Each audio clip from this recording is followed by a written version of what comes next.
Greetings, everyone. This is Terry Nelson with the Continuing Church of God. This is the first day of the Feast of Tabernacles. And so today, like other holy days, we take up an offering for God's work on the first day and the last great day. So during the Feast of Tabernacles, this is what we do. Let's go ahead and turn to Leviticus 23, starting in verse 34. Leviticus 23, verse 34. Give me a moment till I'll get there.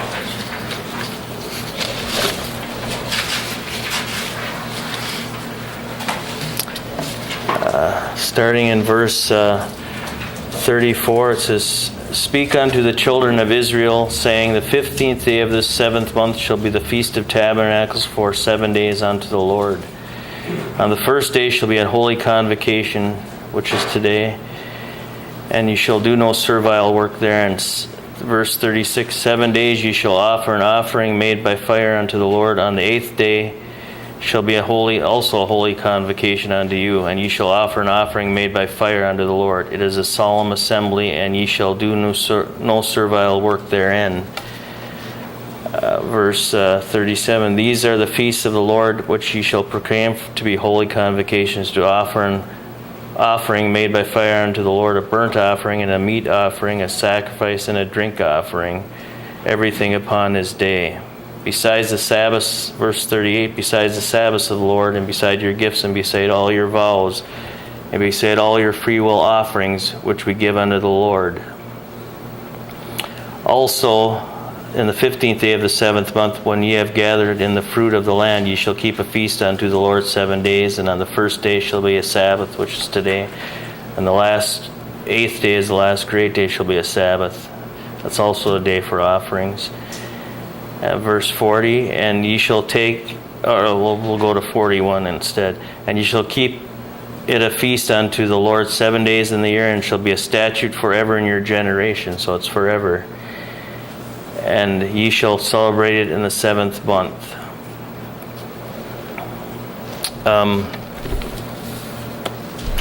The 7 days, it says for fire. That's what they did in the olden times. But now we give of our income for offerings.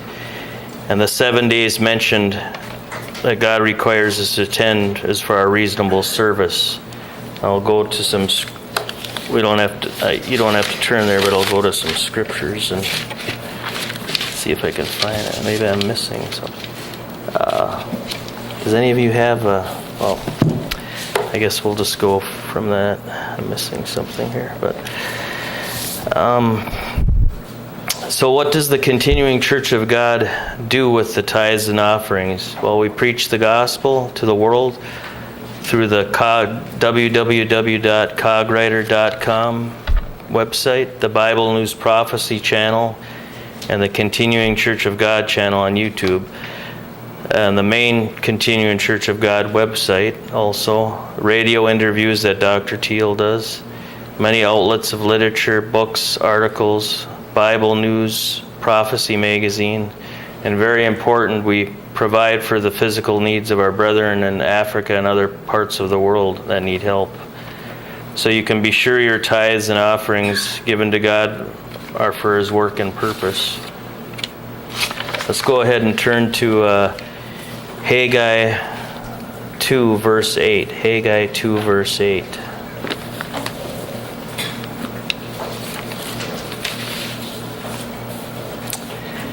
Which says, starting in verse 8, Haggai 2, "The silver is mine and the gold is mine, saith the Lord of hosts." So all the wealth is God's. He's letting us use it. So we definitely can, what we can give back to Him in offerings will surely help His work.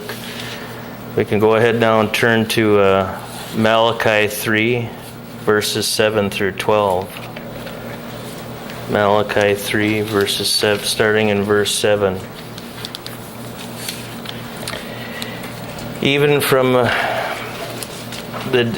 Starting verse 7, "Even from the days of your fathers you are gone away from mine ordinances and have not kept them.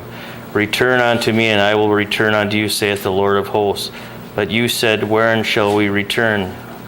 Verse 8, will a man rob God? Yet ye have robbed me. But ye say, wherein have we robbed thee? In tithes and offerings. So not only are we supposed to tithe, we're supposed to give free will offerings too. So verse 9, you are cursed with a curse, for ye have robbed me, even this whole nation. Bring all ye tithes into the storehouse, that there may be meat in mine house. And prove me now herewith, says the Lord of hosts, if I will not open you the windows of heaven and pour you out a blessing, that there shall not be room enough to receive it. In verse 11, and I will rebuke the devourer for your sakes, and he shall not destroy the fruits of your ground, neither shall your vine cast her fruit before the time in the field, saith the Lord of hosts. In verse 12, and all nations shall call you blessed, for you shall be a delightsome land, saith the Lord of hosts. So when we give of our tithes and offerings, God promises to take care of us and to keep us well and keep everything that we need, provide everything we need. Let's go ahead, and God looks on our heart. He knows us when it comes to giving offerings. He knows what we can give. Let's turn to some scriptures to see about that. Let's go ahead and go to 2 Corinthians 9, verses 6 through 9. 2 Corinthians 9.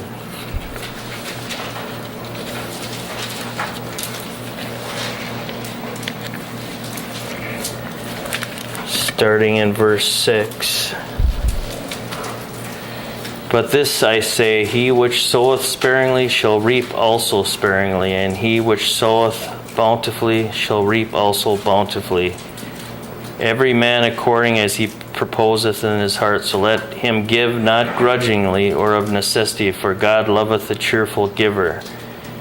And God is able to make all grace abound towards you, that ye always have all sufficiency in all things, may abound to every good work. As it is written, he hath dispersed abroad, he hath given to the poor, his righteousness remaineth forever. So, we can be sure that, if we give what God knows we're able to, and we're doing the right thing. And we can consider this, we still live here where we have peace in this land, prosperity, freedoms, most likely enough food and good water to eat, or good water to drink, a good roof over our heads, a hot shower, many other things that we probably don't even think about. But I've always thought, the day will come when, we're not going to always have that. So let's give generously now while we can and are able to, and just really think about that. And may God bless all of you in health and wealth so we can use it for God's work and purpose. This is Terry Nelson for the Continuing Church of God.